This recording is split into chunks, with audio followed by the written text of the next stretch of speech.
Minsan may isang leader na bumuo ng grupo. Noong una, konti lang ang sumunod sa kanya. 1, 5, 12, naging 1,000. Lumaki ang influence, naging influencer. Sumobra naman ang dami ng followers. Minulat niya ang mata ng marami. Iniba niya ang paniniwala ng karamihan hanggang sa dumami ang kanyang mga bashers. Sinubukan siyang patahimikin. Ayaw na daw nilang makinig ng katotohanan ang mensaheng dala niya. Hindi lang unfollow. Pinapatay siya. Pinako. Yan si Jesus.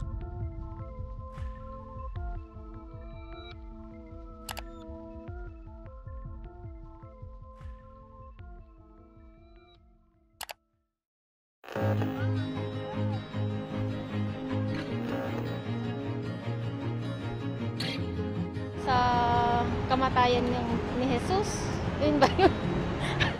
Kaarawan na yun. Iniiwasan muna ang kumain ng mga karne. Bawal kumain ng karne. Susunod yung 10 commandments.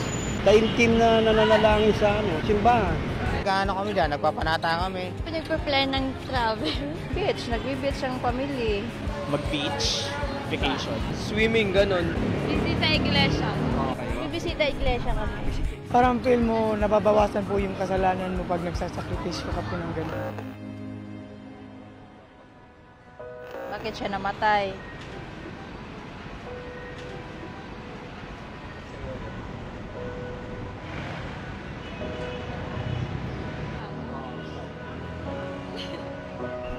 Yun yung kapalaran niya.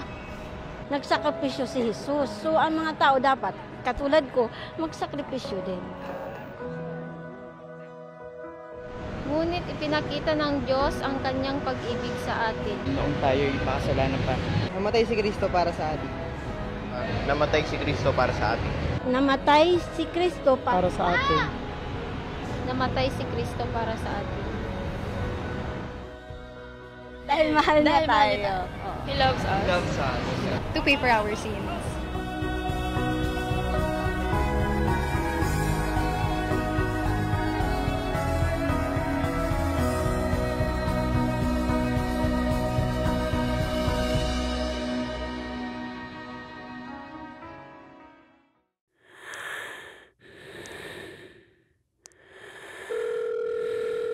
Ano ba?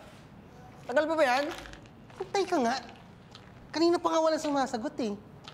Sigurado ka lang tama tong numero na dinadial natin. Mamaya, mabulilyaso pa tayo. Di talaga mo palagi sa diskarte natin, pre.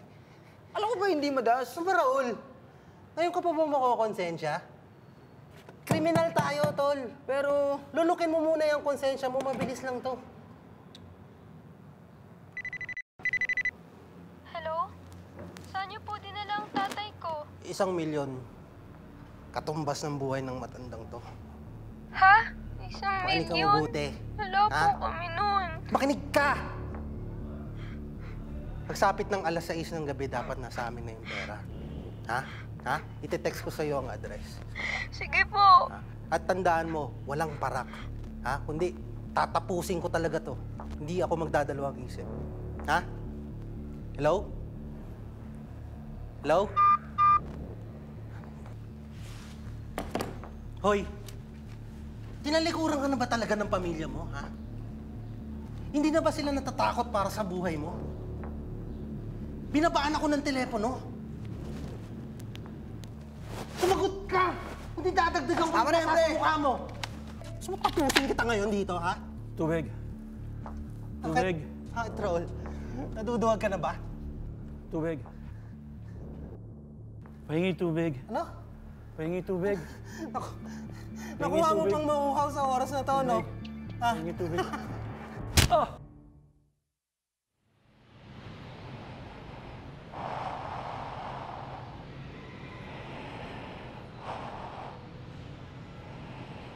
Sensya na kayo, ha? Gipit lang.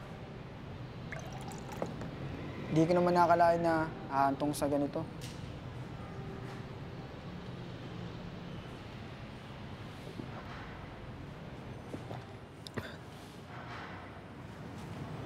Hindi pa huli ang lahat.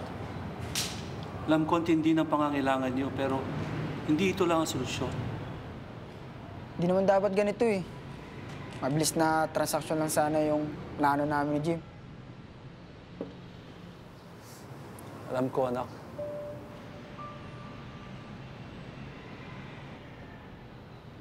Hoy, Raul! Paano pinainom yung matandang yan? Ha? Sara ulo ka talaga, no? Pumapasok dyan sa kukote mo. Pre, ito na ba yung tanging paraan? Para makaangat tayo sa buhay? Parang tanga! Tratuhin mo lang na parang trabaho to. Gawin mo. Isweldo ka.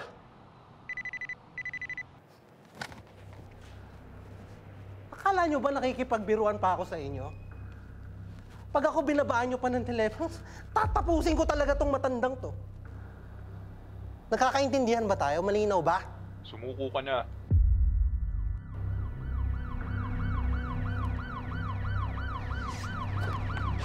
Wisit! Tumawag sila ng mga pulis. Tinatrack na tayo, Raul. Tapusin mo na yan. Wala tayong mapapala dyan. Hindi na kailangan, pre. Tumakas lang tayo. Ano hindi na kailangan? Ha? Akala mo ba ikakaanghel mo pa yung pag-iwas mo sa kasalanan? May bahid ng dugo na yung mga kamay mo! Hoy! Tapusin mo na yan! Pagal mo, akin na! Wag! Tol, umalis ka kasi dyan! Pre, huwag naman ganyan, pre. Alis dyan! Wala naman sa pag-usapan to, ah. Umalis ka kasi dyan! Pre, wag. Pag-usapan natin. Ang tigas to, pre. ng ulo mo, tutuluyan na rin kita!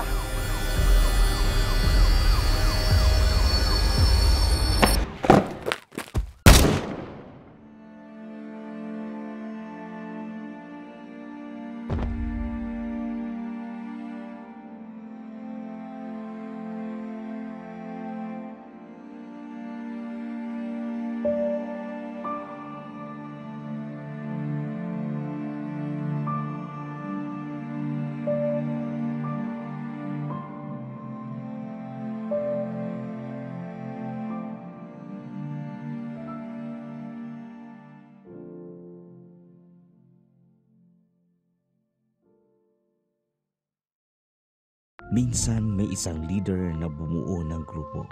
Noong una, konti lang ang sumunod sa kanya.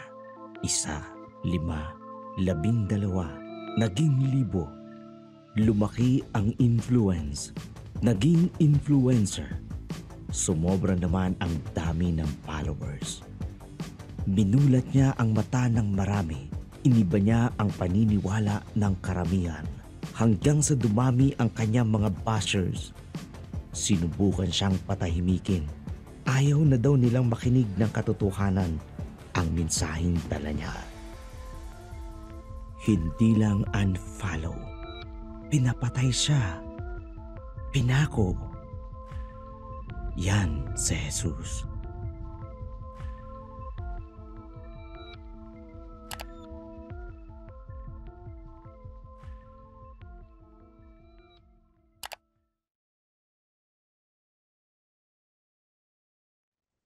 A blessed day to everyone. Isa pong maganda at masayang araw po sa bawat isa, mga kapatid.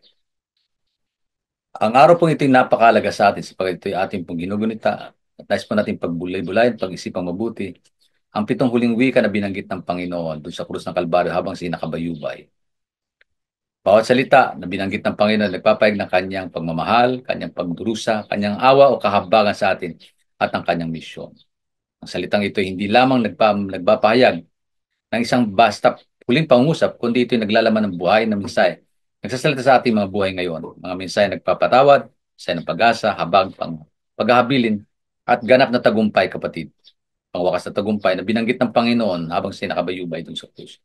Habang naglalakbay tayo na may ganap na pagbubulay-bulay sa bawat salita, makinig tayo na may bukas na puso, pagnilay-nilay nating mabuti at malalim ang pag-unawa sa bagay nito, tumugon ng may panibagong pananampalataya at pasalamat sa Kanya.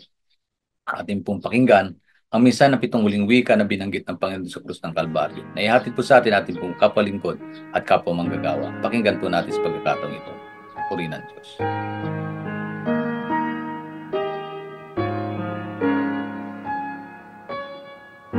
I heard the angry crowd cry out, and mock his holy name. They challenge him to save himself. They ridiculed his pain. But how could I condemn when I was just as much to blame? Then when I least deserved his grace, that's when I heard him say,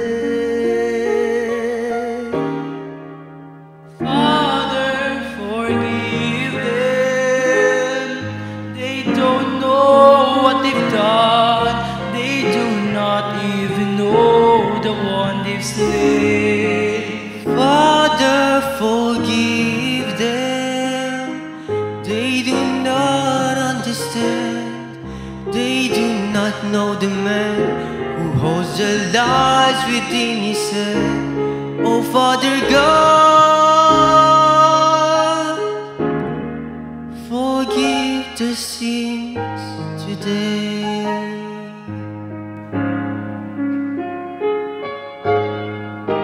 His mercy fell like silent rain and washed my secret soul.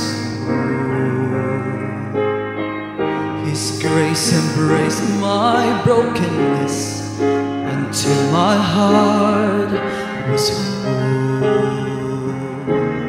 For with his precious blood, he paid what only he could pay, and spoke those healing words of love that only he could say. Father, forgive them.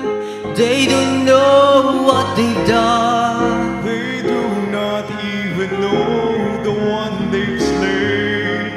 Father, forgive them. They do not understand. They do not know the man who holds their lives within his hands. Oh, Father God, forgive their sins today. I was the friend who should have been beside him, but when he looked, I wasn't there. Mine were the sins that nailed him to the cross.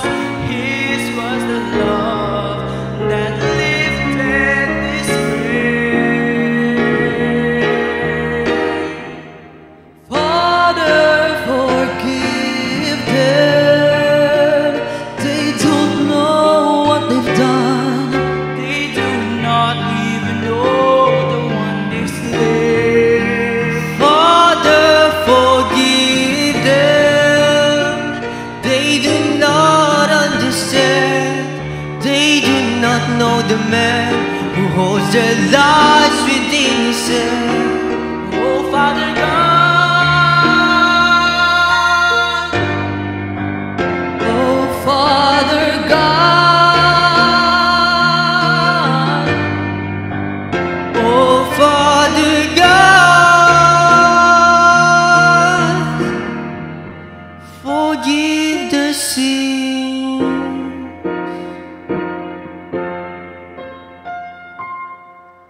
today.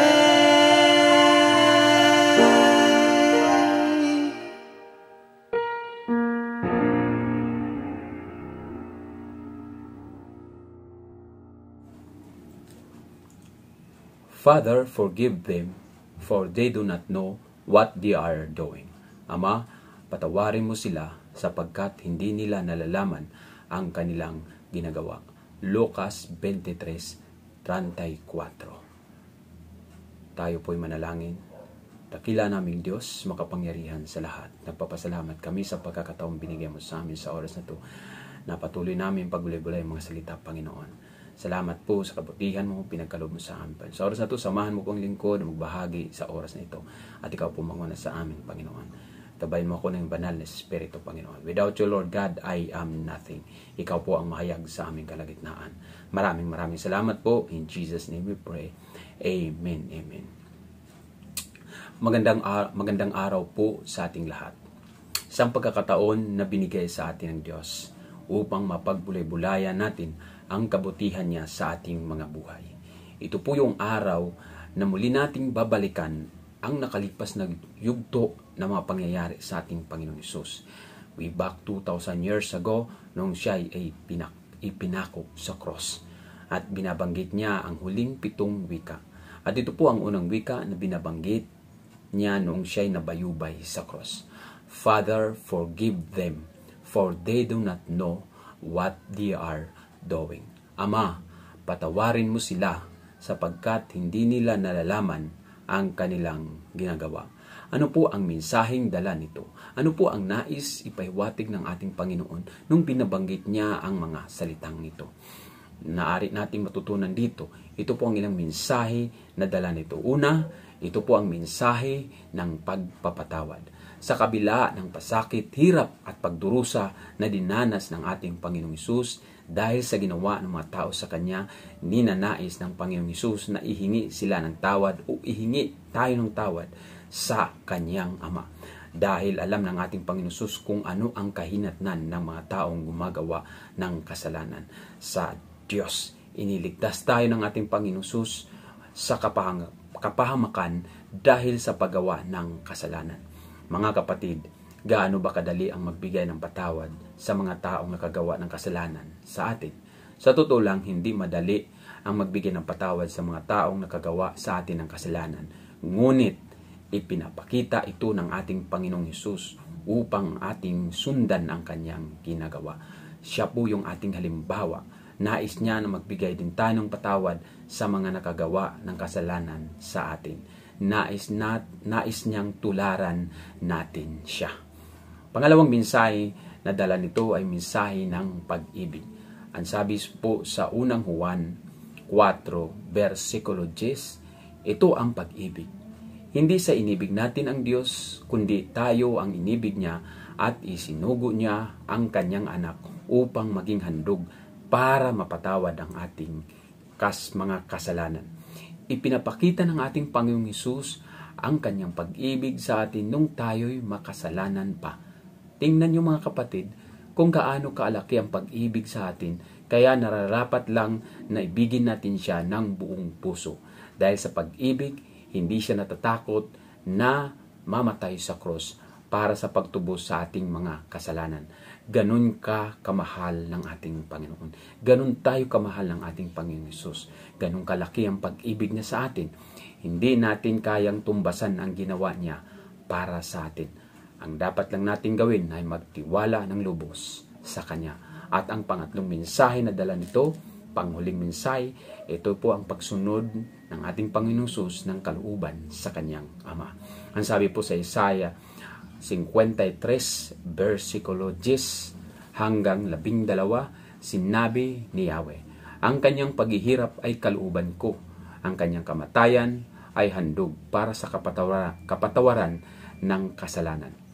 Dahil dito, mabubuhay siya ng matagal. Makikita ang lahing susunod sa kanya at sa pamamagitan niya ay maisasagawa ang aking panukala. Nung nagkasala ang unang tao na ginawa ng ating Panginoong Hesus, may pangalawang plano na po ang ating Panginoong Hesus upang maahon tayo dun sa kasalanan na ginawa ng tao. Kaya sabi nga dito na maisagawa ang aking panukala. So nakaplano na pala po sa ating nakaplano na po sa Diyos na mangyayari sa kanyang anak upang tayo mapatawad sa ating mga kasalanan. At ang sabi sa verse 11, pagkatapos ng mahabang pagdurusa, muli siyang lalasap ng ligaya. Malalaman niyang hindi nawalan ng kabuluhan ang kanyang pagtitiis. Ang tapat kong lingkod na lubos kong kinalulugdan ang siyang tatanggap sa parusa ng marami. Grabe po ang kabutihan po ng ating Panginoon. Sa totoo lang, tayo po ang dapat ipako sa krus. Tayo po ang dapat papatawan ng parusa dahil tayo ang nagkasala. Ngunit inangkin po ito ng ating Panginoon Hesus. para tayo maligtas po sa ating kapamakan. At sabi pa dito, alang-alang sa Kanya, sila ay aking patatawarin. Napakabuti ng ating Panginoong Hesus. At ang sabi pa po sa 12, dahil dito siya ay aking pararangalan, kasama ng mga dakila at makapangyarihan, sapagkat kusang loob niyang ibinigay ang sarili at nakibahagi sa parusa ng masama. Inako niya ang mga kasalanan at idinalangin sila'y patatawarin. Napakabuti po ng ating Panginoong Hesus. Ang mensahe po sa umagang ito ay napakahalaga po sa atin. Dahil kung hindi ginawa ng ating Panginoong Hesus na napako siya sa krus para sa ating mga kasalanan, lahat po tayo ay mapapahamak. Dahil sabi po na sa salita ng Panginoon, ang bayad ng kasalanan ay kamatayan. So dapat may mamatay. Pero bawat isa sa atin ay hindi po karapat-dapat. Dahil ang sabi po ng salita ng ating Panginoong Hesus sa Roma 3:23, lahat ay nagkakasala at walang sino mang nakabot sa kalwalatian ng Panginoon. So ang tanging Panginoong Hesus lang ang solusyon sa lahat para tayo ay mapatawad sa ating mga kasalanan. Mga kapatid, sa umagang ito, sino sa atin na nakaranas ng pagdurusa o nakaranas ng sakit o nagawan ng masama ng kanyang kapwa? Kapatid, sa umagang ito, igawad mo po ang kapatawaran sa ating kapwa, tulad ng pagpapatawad ng ating Panginoong Hesus sa bawat isa sa atin, upang tayo ay magkaroon ng kapayapaan at magkaroon ng kagalakan. Maraming salamat po sa pagkakataon binigay po sa atin ng ating Panginoon Hesus sa umagang ito. Muli po natin babalikan ang mga 7 huling wika na binabanggit ng ating Panginoong Hesus sa krus. At ito ang unang wika na binabanggit niya. Father, forgive them, for they do not know what they are doing. Ama, patawarin mo sila sapagkat hindi nila nalalaman ang kanilang ginagawa. Tayo po'y manalangin. Dakila naming Diyos, makapangyarihan sa lahat. Salamat po sa mga kabutihan mo, sa katapatan mo sa amin. Salamat sa pagkakataong Panginoon. Muli namin binabalikan ang mga kabutihan mo na ginawa mo, Lord, dun sa cross sa Kalbaryo, Panginoon. Salamat sa pagpapatawad sa aming mga kasalanan. At Lord, sa oras na to, amin din igawad ang pagpapatawad sa mga taong nananakit sa amin, sa mga taong nakagawa ng kasalanan sa amin. Purihin ka, O Diyos. Salamat sa dakilang pag-ibig na ipinadama mo sa bawat isa sa amin. Salamat po sa araw na ito, Panginoon. Aming tatamasin, Lord, ang kalayaan, ang kagalakan na nagmumula sa iyo. Maraming salamat po. Patnubayan mo po ang mga anak mo sa araw na ito, Panginoon. Purihin ka, O Lord, ang lahat ng ito ay binabalik namin sa iyo, ang papurit, pasalamat, pagsamba sa pangalan ng aming Panginoong Hesus, aming tagapagligtas. Amen.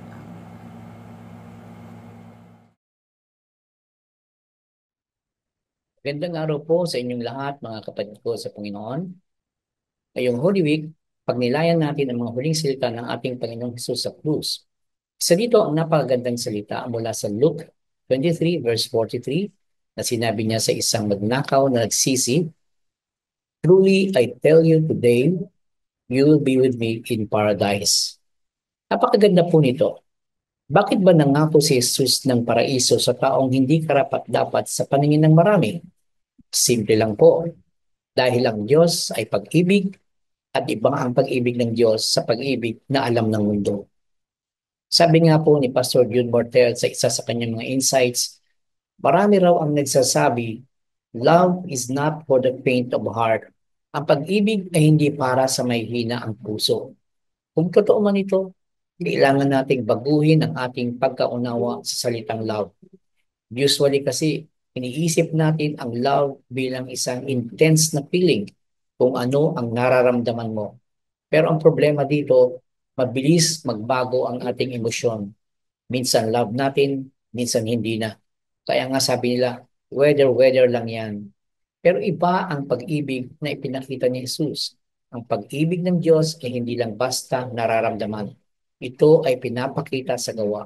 Ito ay enacted emotion, pinaparamdam at pinatutunayan sa gawa. Ito ang love na constant, hindi nagbabago, hindi weather lang.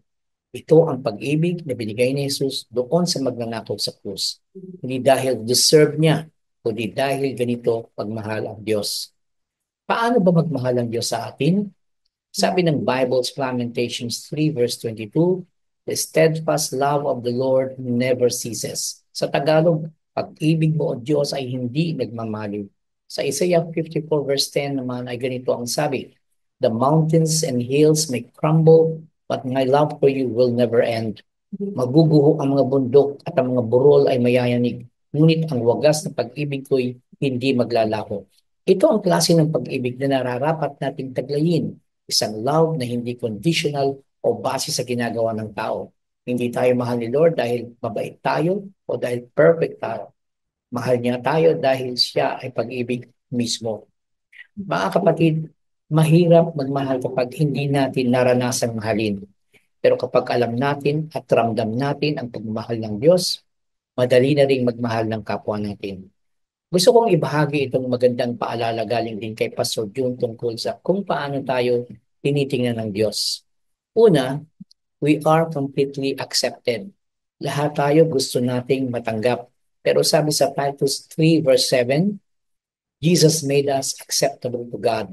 Hindi mo na kailangang patunayan ang sarili mo para tanggapin ka ng Diyos. Sa krus, ginawa ka niyang katanggap-tanggap. Ikalawa, we are unconditionally loved. Walang kondisyon ang pagmamahal ng Diyos. Hindi niya sinabing, mamahalin kita kapag mabuti ka na o mahal kita kasi ginagawa mo ito. Hindi po. Mahal tayo ng Diyos, period. Ikatlo, we are totally forgiven. Sa krus, binayaran ni Jesus ang lahat ng ating kasalanan. Sa Romans 8 verse 1, sabi doon, there is now no condemnation for those who belong to Christ Jesus. Hindi na tayo sinusumbatan ni Lord sa ating mga kasalanan. Pinatawad na niya tayo. At huli, ika-4, we are extremely valuable. Sabi ng Bible sa 1 Corinthians 7 verse 23, you have been bought and paid for by Christ. Ganito tayo kahalaga sa Diyos. Siya mismo ang nagbayad ng halaga natin gamit ang buhay niya.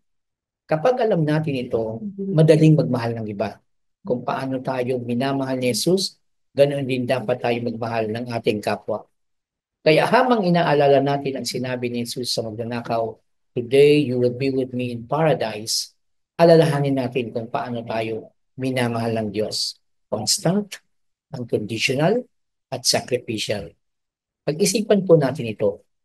Ngayong alam mo na kung paano ka tinitingnan at minamahal ng Diyos, paano mo nakikita ang sarili mo ngayon?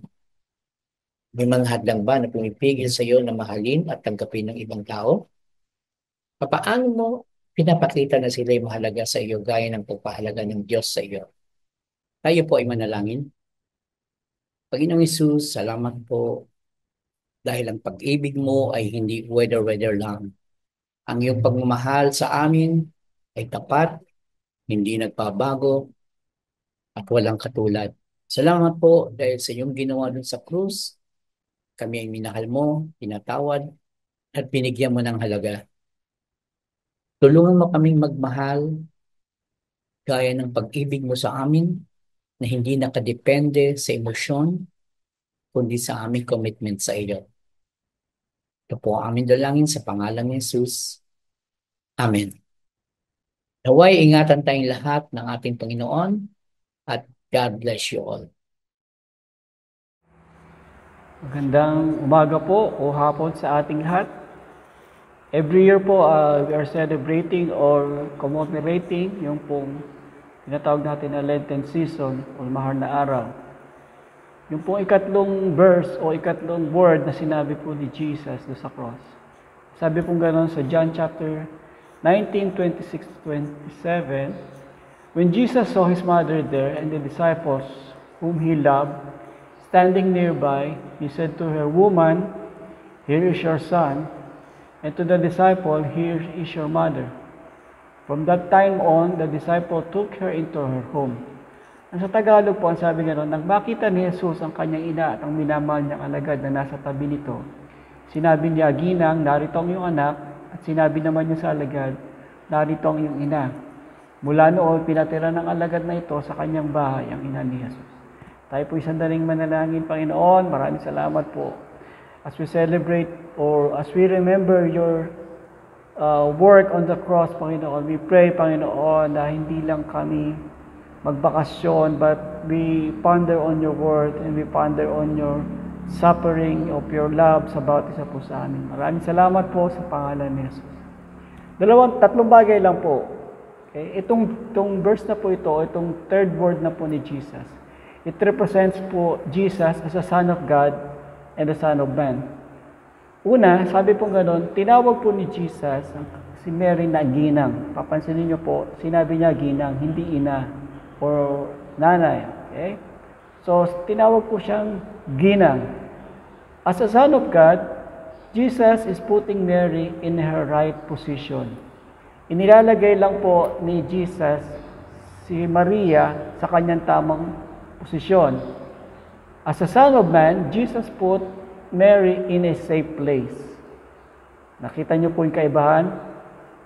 Bilang anak po ng Diyos, nilagay lang ni Jesus si Maria sa tama niyang kalagyan. Kung papansinin niyo, ang laging sinasabi po ni Jesus, ginang, hindi po nanay o ina. Okay? Marahil ito po ay hindi address kay Mary, kundi address sa mga nakakarinig na tinatawag niyang kanyang nanay o si Maria na ginang. Okay? Pero bilang anak ng tao, ano po ginawa ni Jesus? Inilagay niya ang kanyang ina sa isang ligtas na tao o isang ligtas na lugar. Pangalawa po, Jesus fulfilled the laws. Ang sabi po doon sa Matthew chapter 5, Jesus came to fulfill the law, not to abolish it. At kung matatandaan po natin, isa sa 10 utos ay sabi gano'n, yung ikalimang utos po ay honor your father and your mother. So Jesus is just, bilang anak ng Diyos, ay tinutupad niya yung utos ng kanyang tatay. At ang isa po sa utos na yun ay ang paggalang at pagmamahal sa magulang. At bilang anak naman ng tao, Jesus fulfilled His obligation. Bilang tao, tinugon naman ni Jesus yung pagiging anak niya. Siya po yung panganay at dahil sa Bible po ay kung matatandaan natin o wala na pong nabanggit tungkol kay Joseph, maliban doon sa ipinanganak si Jesus. So probably ay maagang namatay po si Joseph. At bilang panganay na anak, si Jesus na po ang dapat tatanggap o mag-aalaga sa kanyang ina. Pero even on dying, even in the point of suffering, ay tinugon ni Jesus yung kanyang obligasyon. Pangatlo po, as the Son of God, Jesus was forsaken by the Father.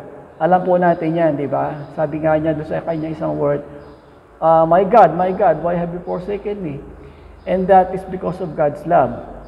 Dahil sa pag-ibig ng Diyos, tiniis niya ang kanyang anak na nakikita niya naghihirap.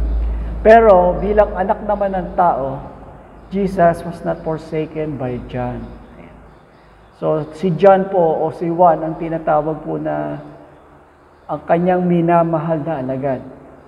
At kung babasahin po natin yung buong istorya ng crucifixion, ay si John lang ang tanging disipulo na nag-stay o ang tanging disipulo na nanatiling hindi siya iniwan. Even si Pedro na matapang nung una pero tinatwa pa siya. So, si John lang po yung pwede niyang mapagkatiwalaan. Napakabuti po ng Diyos kasi even sa last suffering ni Jesus ay binibigyan niya ng importansya yung family. Family matters. Ika nga. God bless you po. Pagpalain po tayong lahat. Naranasan niyo na po ba na kayo po ay ma-abandon na o ma-reject? O kaya naman, naranasan niyo na po ba na kayo na lang yung mag-isa? How about isang situation? Halimbawa, nung bata po ba kayo ay nakaranas po ba kayo na mawala sa isang lugar? Halimbawa, sa palengke, sa mall, nahanap mo yung mommy at daddy mo, pero wala. Hindi mo sila makita. Kinakabahan ka na, baka hindi ka na makauwi. Alam niyo po, higit pa po doon yung naranasan ng ating Panginoong Jesus. Kaya po yun po yung sinabi niya.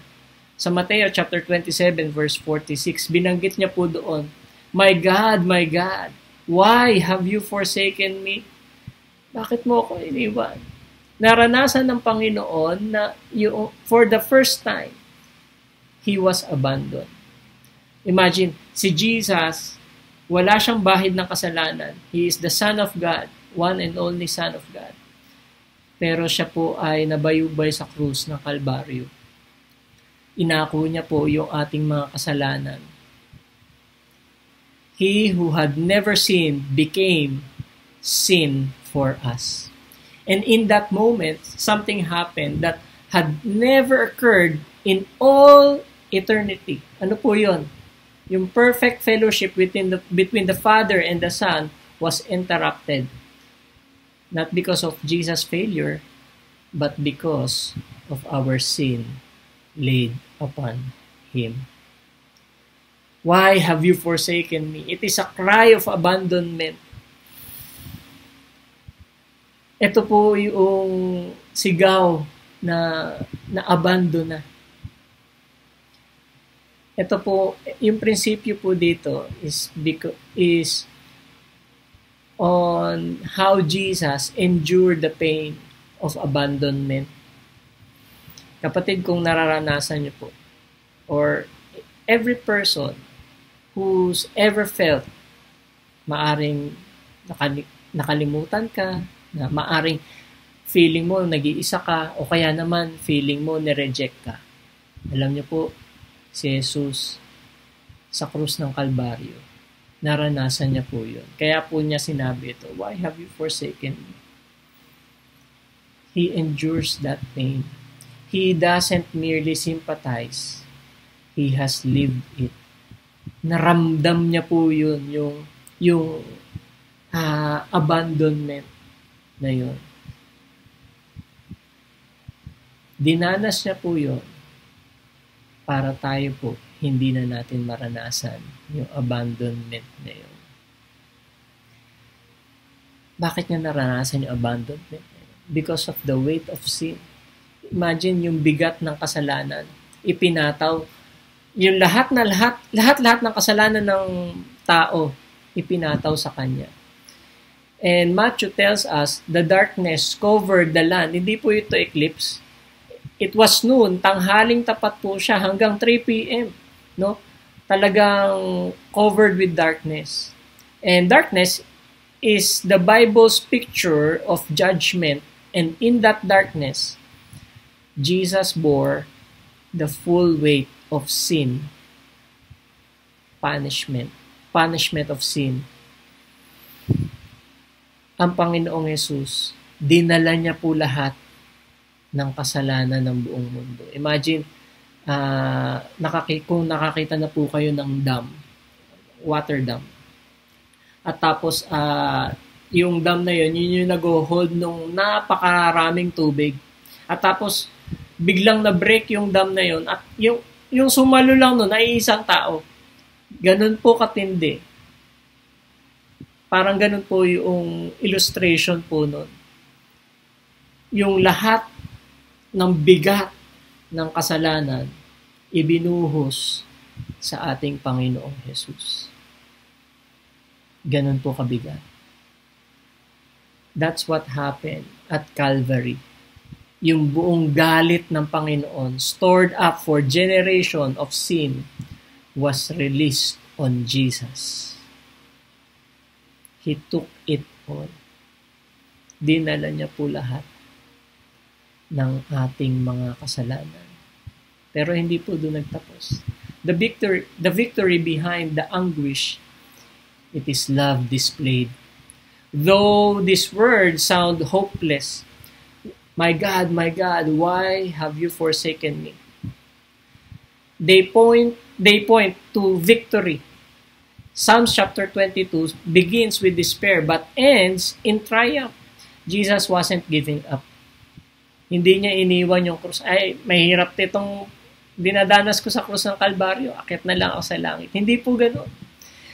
He was fulfilling the scripture and declaring the depth, yung lalim ng kanyang pagmamahal sa bawat isa po sa atin. Kung kayo po nakakaranas, kayo po ay na-reject, kayo po ay nag-iisa, Just look at the cross. He made sure you will never be alone again. Katulad ng naranasan niya sa krus ng Kalbaryo. Nag-iisa siya. Pero dinanas niya po yun para hindi po natin maranasan yung pag-iisa. Kasi ang kasalanan, yun po yung bunga ng kasalanan. You feel alone, you feel rejected, you feel forsaken. My God, why have you forsaken me? It is not the end of the story, kapatid. It is the price of our salvation. Jesus endured the ultimate separation so that you and I could experience eternal connection. Eternal connection with God. So, whenever you feel abandoned, whenever you feel alone, whenever you feel rejected, unworthy, remember the cross. Look at the cross. Jesus was forsaken, so you and I will never be alone. Panginoon, maraming salamat po sa pag-ako ng lahat ng aming mga kasalanan. Panginoon, salamat sa pagmamahal na ipinakita mo sa krus ng Kalbaryo. Salamat po dahil hindi mo ito pinaglagpas. You endured the pain. You endured all this aloneness. Salamat po, Panginoon. Lord, we want to glorify you. We want to lift you up in our life. Pangunahan niyo po kami, Panginoon. Salamat po, Lord God, for your sacrifice on the cross. Thank you, Jesus, for your love. In Jesus' name, amen. Isa pong mapagpalang araw na ipinagkaloob ng Lord sa atin upang tayo ay magbuhay-bulay ng kanyang mga salita. Sapagat ang kanyang mga pananalita sa bago siya po ay pumanaw, ay may mga halagang bagay siya pong iniwan sa atin. Walang iba po ang 7 huling wika. Isa po sa mga wikang kanyang iniwan ay ang 5 salita ng Panginoon bago siya mamatay. Nakalagay po rito sa John chapter 19 verse 28. Ito po ang sinasabi, pagkatapos nito ay alam ni Jesus na naganap na ang lahat ng bagay. At bilang katuparan ng kasulatan ay sinabi niya, nauuhaw ako. Ito po yung 5 pananalita ng Panginoon, 5 pananalita niya na ipinagkaloob niya at hinabilin niya sa kanyang mga alagad. At sa atin din naman na mga sa kasalukuyang mga nagtitiwala at nananalig sa Panginoon. Verse 29, may isang mangkoroon na puno ng maasim na alak, itinubog nila rito sa isang isupong ikinabit sa sanga ng isupo at idiniit sa kanyang bibig. Verse 30, nang masipsip na Jesus ang alak at kanyang sinami, naganap na. At niyukayok niya ang kanyang ulo at nalagot ang kanyang hininga. Isa po sa palatandaan na ang Panginoon ay nabubuhay bilang tao nung siya ay nakaramdam po ng pisikal na pagkauhaw. Sapagkat ang Panginoon po ay pinanganak sa pamamagitan ni Maria upang makihalubilo at maranasan niya ang kalagayan ng tao, sapagkat ang sabi po ng banal na kasulatan, siya na Diyos ay nagkatawang tao upang maunawaan at paintindihan niya ang kalagayan ng tao. Sa punto pong ito ay pisikal niyang naramdaman ang pagkauhaw. Ibig pong sabihin, siya po ay nakakaramdam, nakakadama ng mga bagay na pisikal na katayuan at kalagayan ng tao. Ang ibig pong sabihin ito, nare-recognize niya po kung ano ang nararamdaman ng tao. Sa tuwing po tayo ay napapagod, nauuhaw, nawawala ng pag-asa, nararamdaman niya po ito. Kaya sa punto po ito, ang sakripisyo na nagawa ng Panginoon ay hindi po ganun kadali upang hindi niya maunawaan ang kalagayan nating mga tao, sapagkat sa kanya pong pagkakataong ito, siya po ay nauuhaw upang maunawaan niya na tayo po ay nabubuhay sa ganung klase ng kalagayan, at sa kanyang pagbabalik sa kanyang kinaroroonan, siya po ang mamamagitan sa atin, sa ating mga panalangin, sa ating mga nararamdaman at kalagayan, na nung siya ay nandito sa lupa, ito po ay kanyang nararamdaman. So sabi po ng banal na kasulatan, dito po ay nabanggit niya ang salitang nauuhaw. Kaya po ito ay mahalaga pong maunawaan natin na napagtagumpayan ng Panginoon ng sanlibutan doon po sa sinasabi niya sa kanyang salita sa John chapter 16. Malinaw po na sinasabi niya po rito na sinasabi ko sa inyo upang magkaroon kayo ng kapayapaan at pakikipag-isa sa akin.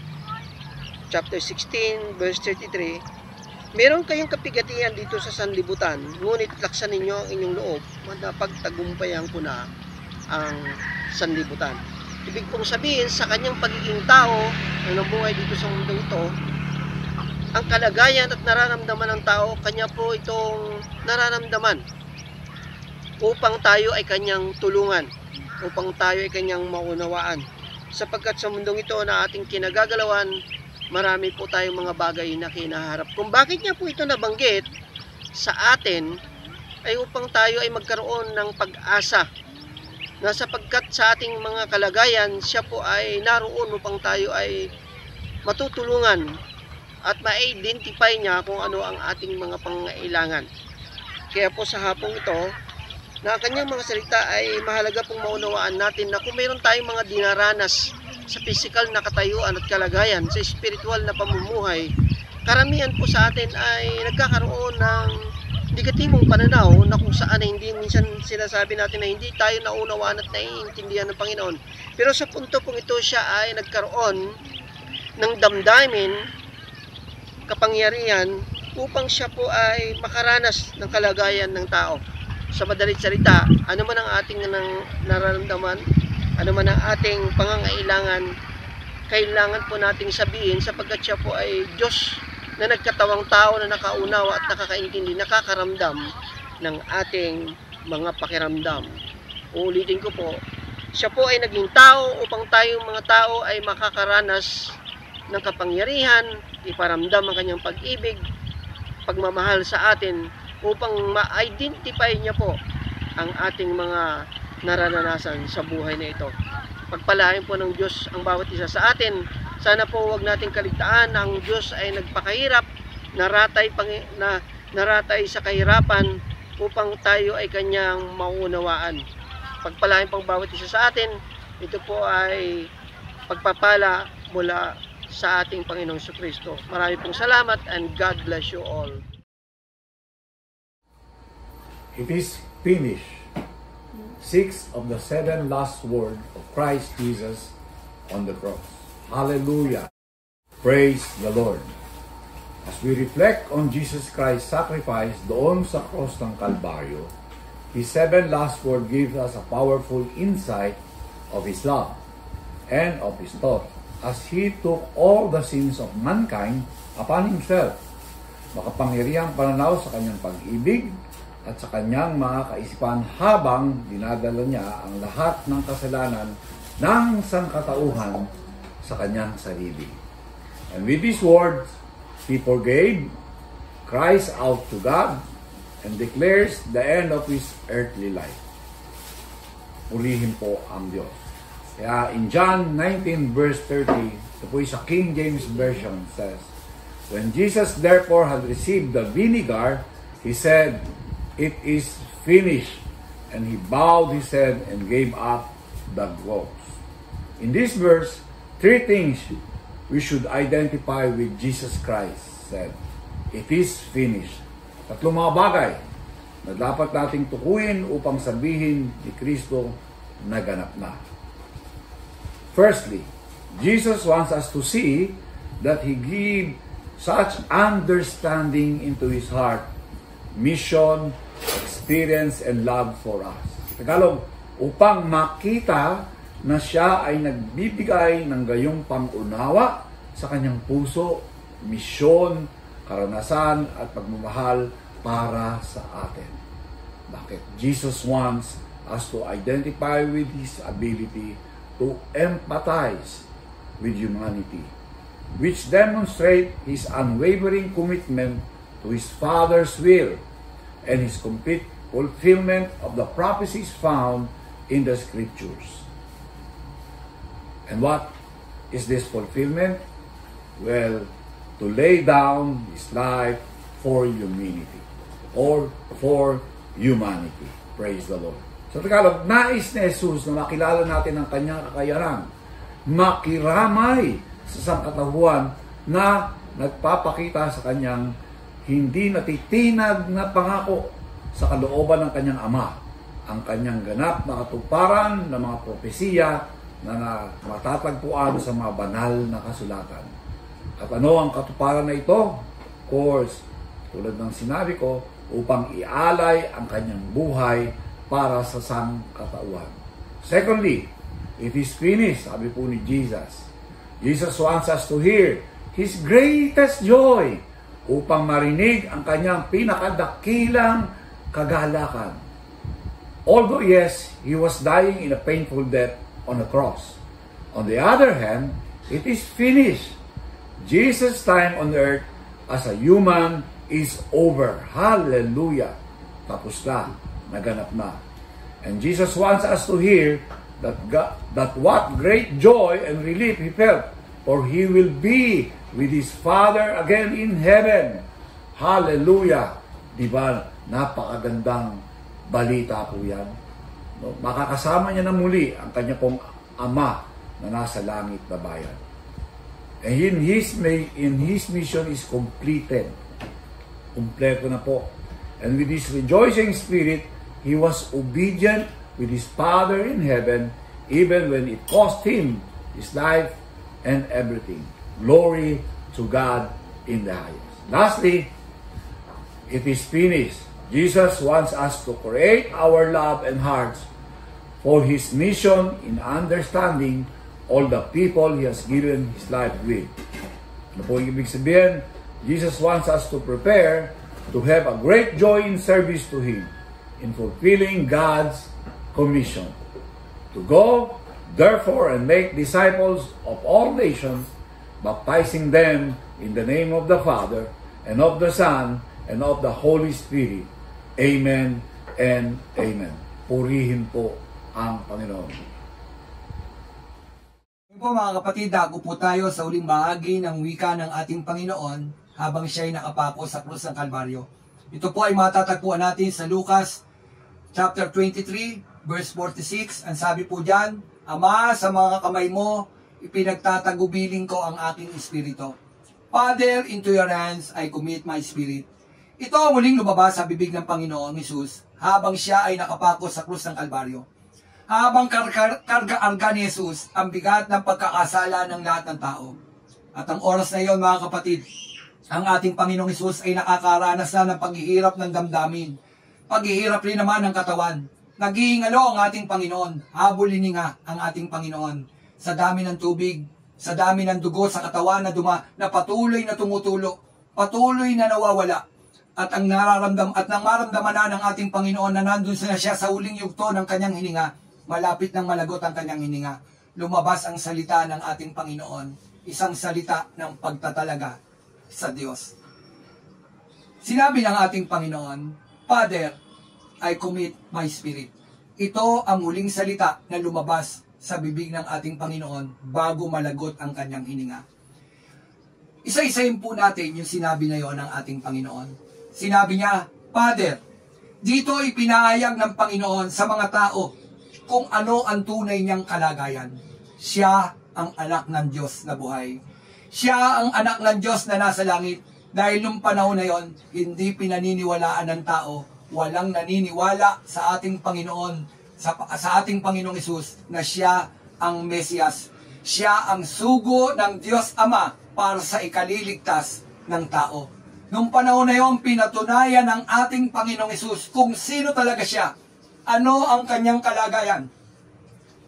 Siya ang anak ng Diyos na buhay.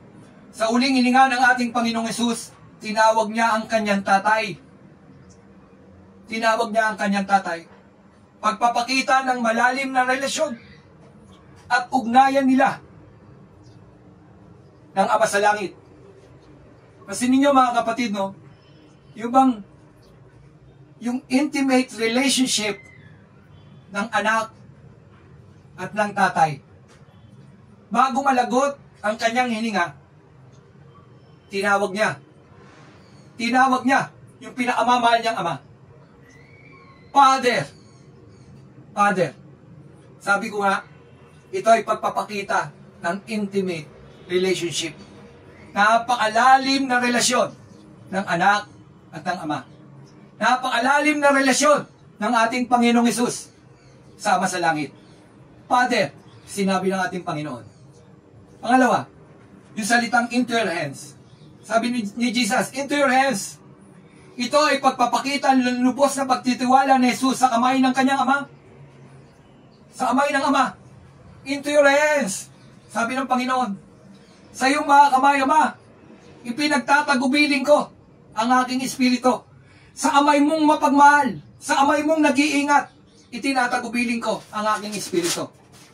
Pangatlo, sinabi ng ating Panginoon, I commit my spirit. Ito ay pagpapakita ng lubos na pagsunod at tiwala niya sa kalooban ng Ama.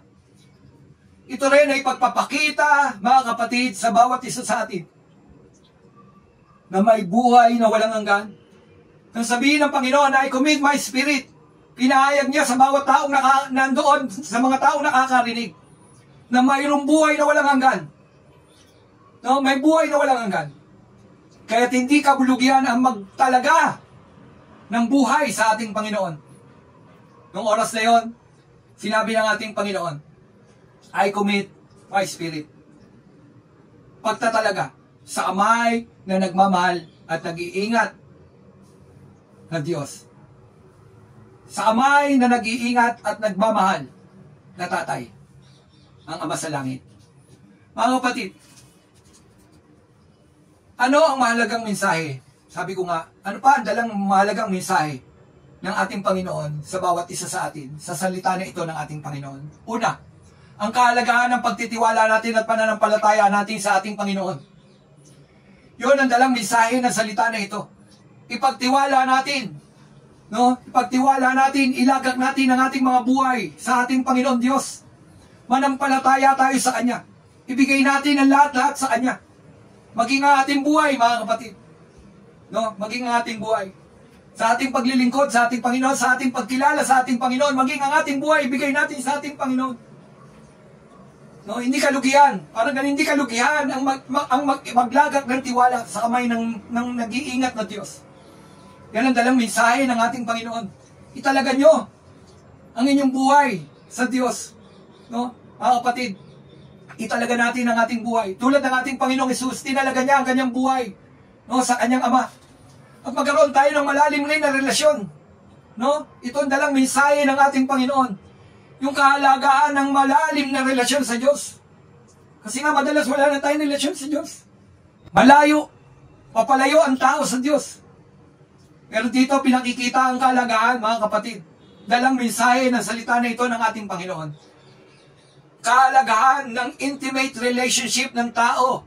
Tayong mga taong tinubos ng ating Panginoon Diyos.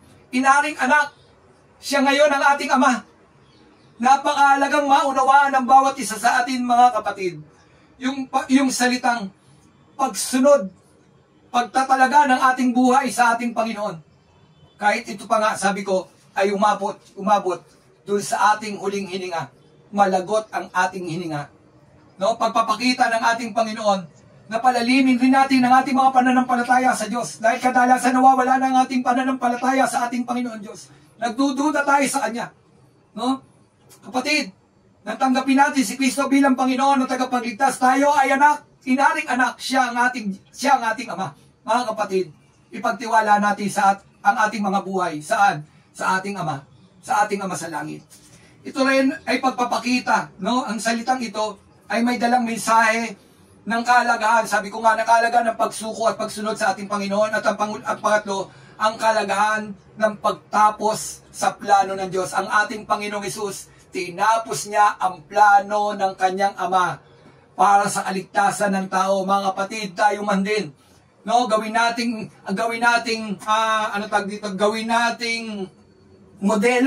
modelo ang ating Panginoon sa pagtapos, no? Ang ating Panginoon tinapos niya yung plano ng Diyos. Yung plano ng Diyos sa sangkatauhan para maligtas, tinapos ng Panginoon. Kaya sinabi niya, it is finished. Natapos ko. No, natapos ko. Ganun din ang bawat isa sa atin. Pinararating ng ating Panginoon, mga kapatid. Mayroon tayong mga takbuhin bilang mga mananampalataya ni Kristo. Mayroon tayong mga dapat tapusin. Habang tayo'y humihinga, dapat tularan natin, gawin nating modelo ang ating Panginoong Hesus sa pagtapos ng misyon na ipinagagawa sa atin ng ating Panginoong Hesus. Mga kapatid, ang Panginoong Hesus matapang niyang hinarap ang kamatayan ang kamatayan sa krus ng Kalbaryo para maihatid, maibigay sa bawat isa sa atin ang kaligtasang kaloob ng Diyos sa bawat isa sa atin. Tinapos niya ang plano upang magkaroon tayo ng kaligtasan. Tayo ngayon na tumanggap sa Kanya bilang Panginoon at tagapagligtas, mga kapatid, inaatasan din tayo ng ating Panginoong Hesus. Sinasabi ng Panginoon, tapusin natin ang ating misyon hanggang umabot ito sa malagot pa ang ating mga hininga. Ang sabi nga ng mga pastor, patay kung patay. Mga kapatid, tayong mga tumanggap kay Kristo bilang Panginoon tagapagligtas, gawin nating modelo ang ating Panginoon. Kahit pa humantong hanggang kamatayan ang ating paglilingkod. Anyway, lahat ng tao mamamatay. Mas masarap na mamatay, malagot ang ating hininga na naroon rin tayo sa Amay na nag-iingat, nagmamahal, nagmamalasakit na Ama sa Amay ng Ama sa langit. Mga kapatid, pinakikita ng ating Panginoon, gawin natin siyang modelo. Gawin natin siyang modelo, no, sa pagsunod sa kanyang Ama. Mga kapatid, ang salita na ito ng ating Panginoon ay salita ng pagpapaalala sa atin. Pagpapaalala sa atin na dito sa daigdig na ito, matatapos ang ating buhay. Ang napakahalaga, kung matatapos ang ating buhay, kapatid, tapusin natin ang ating misyon. Tapusin natin ang ating misyon. At kapag umabot tayo doon sa dulo ng ating mga buhay at nararamdaman na rin natin na malapit ng malagot ang ating mga hinga, sabi ko nga, gawin natin modelo ang ating Panginoong Hesus. Sabihin din natin sa Ama sa langit, Father, malalim na relasyon natin. No? Dahil nang tanggapin natin si Kristo, mayroon tayong malalim na relasyon sa Ama. So pwede rin natin sabihin, kapag nandun na tayo sa dulo ng ating mga hininga, pwede rin natin sabihin sa Ama, Father, pagpapakita ng napakalalim rin nating relasyon, intimate relationships sa Ama sa langit. At pwede rin natin sabihin, I commit into your hands, I commit my spirit. Kapatid, sabi ko nga, ito'y pagpapaalala ng Diyos sa atin. Pwede natin sabihin ang bagay na ito sa Kanyang Ama sa langit. Dahil tayo'y inaring anak ng ating Panginoon nang tinanggap natin si Kristo. Mga kapatid, kung ang ating Panginoong Hesus tinapos ang misyon, maging tayo, tapusin natin ang misyon natin habang tayo'y humihinga sa daigdig na ito. Mga kapatid, ang Panginoong Hesus, tinapos niya ang lahat, kaya tapusin din natin ang ating misyon sa daigdig na ito habang tayo humihinga. Sabi ng Panginoon, ulitin ko, Father, into your hands I commit my spirit. Salita ng pagtitiwala, salita ng pagtatalaga sa Amay na nag-iingat, nagmamahal na Ama na nasa langit. Mga kapatid, pagpapakita rin ito na mayroon tayong buhay na walang hanggan sa Amay ng ating Ama sa langit. Mga kapatid, nawa na pagpala po kayo ng mensaheng ito ng ating Panginoon Diyos. God bless you po. Matapos natin mapakinggan ang pitong wika ng Panginoon, yan po sa atin ating kapalingkod, kapwa manggagawa, ating pong muling tunghayan at ating pong bigyan ng pagpapalaga sa pagtayo natin sa paanan ng krus at pagninilay ng pitong huling wika ng Panginoon Jesucristo at tagapagligtas na si Jesus. Naalala natin, hindi lamang ang kanyang pagdurusa, kundi ang kanyang malalim na pag-ibig, banal na awa, at walang hanggang layunin, mga kapatid. Ang bawat salita ng Panginoon sa bintana sa puso ni Kristo, nag-aalok ng pagsuko ng ating buhay, nag-aalok ng kapatawaran, nag-aalok ng pag-asa at pagkipagrelasyon na malapitan sa Kanya. Inaalok niya ang buong sangkatauhan ng kumpleto at ganap na kaligtasan para sa lahat. Salamat sa Panginoon sa punto na yan. Ngayong Biyernes Santo, inaway huwag nating pabayaang mawaglit o makaligtaan sa puso at kaisipan at looban natin ang kahalaga ng sakripisyong ginawa ng Panginoon sa Kristo doon sa krus ng Kalbaryo. Kaya ang hubugin tayo ng kanyang salitang ito, ang ating pang-araw-araw na buhay, palakasin ang ating pananampalataya, tawagin tayo mamuhay, ay sa liwanag ng kanyang sakripisyong ginawa. Nagdiliman ang langit at nayanig ang lupa, hindi nabigo ang pag-ibig, mga kapatid, nagtagumpay ito. At kahit na ngayon naalala natin ang krus, ang linggo'y darating, kasama nito ang kalulatian ng kanyang muling pagkabuhay. Purihin ng Diyos, tagumpay na kanyang ginawa sa atin para sa ating kaligtasan. Let us worship in gratitude and in power of His finished work. Purihin ng Panginoon sa pagkakataong ito. Salamat din sa pagkataon na muli natin natunghayan ang mensahe ng Panginoon patungkol sa huling pitong wika na binanggit ng Panginoon sa krus ng Kalbaryo. Sa magandang araw po sa bawat isa, nawag po ay maging makabuluhan po ang bagay na ito sa ating pong buhay pang-araw-araw hanggang sa dumating ang Panginoon. Purihin ng Diyos, pagpalain po tayong lahat. Pasalamatan natin, Panginoon, sa pong magandang araw muli sa bawat isa. Salamat sa Panginoon.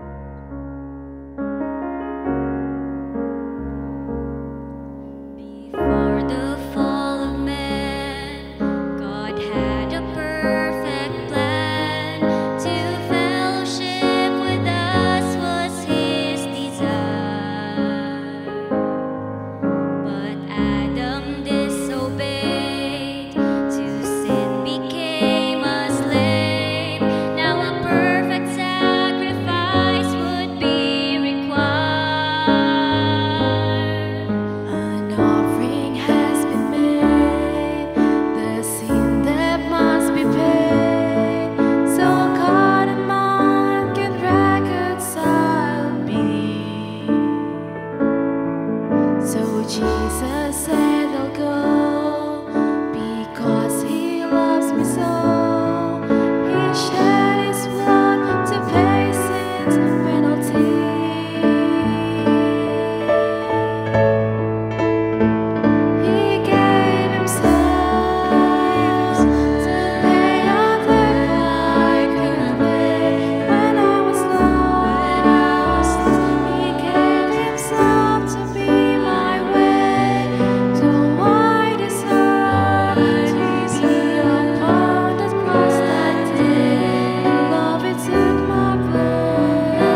Tayo po'y manalangin.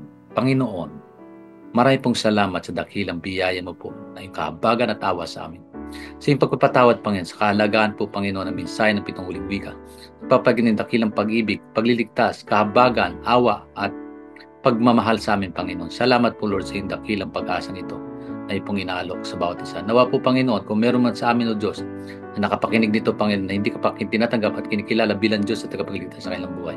Panginoon, nawa mensahe pong ito na kailang nadinig, Panginoon, patungkol sa huling 7 wika na yung binanggit sa krus ng Kalbaryo. Magsilbi po itong mensahe ng pagpapahayag ng ipong patawad upang sila po ay makasumpong ng pagpatawad, Panginoon. Kahabagan mo po, Panginoon. Makasumpong sila ng kahabagan at pagliligtas mo po, Panginoon, upang masumpungan nila ang ganap na pagliligtas sa kanilang buhay at kaluluwa. Panginoon, salamat po, Panginoon. Mangusap ka sa sino man ulit na nais tumanggap sa iyo. Mangusap ka sa kanyang puso, bigyan mo ng pagkakataong, Panginoon, tanggapin kanyang makatotohanan sa kanyang buhay bilang Diyos at tagapagligtas ng kanyang sariling buhay, Panginoon. Salamat po, Panginoon, sa sakripisyong ginawa sa krus ng Kalbaryo. Panginoon, maging po sa amin na mananampalataya at pinapaalala mo sa aming kahalagaan ito. Lord, huwag namin kalimutan kaligtaan, Panginoon. O huwag namin pong hayaan mawaliglit sa aming kaisipan, kalooban, damdamin ang kahalagaan ng mensaheng ito. Araw-araw po, Panginoon, maging gabay po namin dito sa aming pong pamumuhay. At salamat po, Panginoon, sa pagkataon muli pong ipinagkaloob sa amin, Panginoon, na magkaroon po ng ganitong gawain, Panginoon. Bagamat online, Lord, we are praying, O God, that you are going to bless those who will going to listen, participate in this online service. Salamat po, Panginoon. Muli, Lord, dinadakila ka namin, sinasambat, pinasalamatan sa iyong dakilang sakripisyong ginawa sa krus ng Kalbaryo. All the glory belongs to you. Honor and praise is yours. In the name of Jesus Christ, our Lord and Savior King. Ito pong aming samad na langit. Kalaki pang aming taos. Pusong pagpapasalamat sa iyong kalwalating kadakilan, Panginoon. Nang iyong dakilang pagmamahal, niyakap mo kami, Panginoon, sa krus ng Kalbaryo habang ikinakabayubay, Panginoon. Salamat, Lord, sa tagumpay. Salamat sa gaganapan po ng kaligtasan ito. Salamat, Lord God. Paalala mo po muli, Panginoon, sa amin na kayo muling mabubuhay, Panginoon. Salamat po, Panginoon, sa dating na linggo. Ay pagpagdiriwang, Panginoon, ng araw po, Panginoon, ng iyong resurrection wherein we ourselves will rejoice over that sapagkat kami po ay nakasumpong ng buhay at pag-asa at walang hanggang kaligtasan mula sa iyo. Salamat po, Panginoon, mula po sa aming puso at kalooban. Muli, O Diyos, pinupuri ka namin, pinasalamatan sa pangalan mo, dakilang pangalan mo po, Panginoon Yesus Cristo. Kung aming samadalangin, may the glory of God, the Father, the Son, the Holy Spirit be with us all. In Jesus' name we pray. Amen, amen, and amen. Amen. Magandang araw po, kapatid. Purihin po ang Diyos. Purihin ang Panginoon. Enjoy the day. Let's worship God and let's thank Him for His goodness and greatness sa buhay natin lang. Salamat po sa Panginoon. Muli, a blessed day to all. Amen.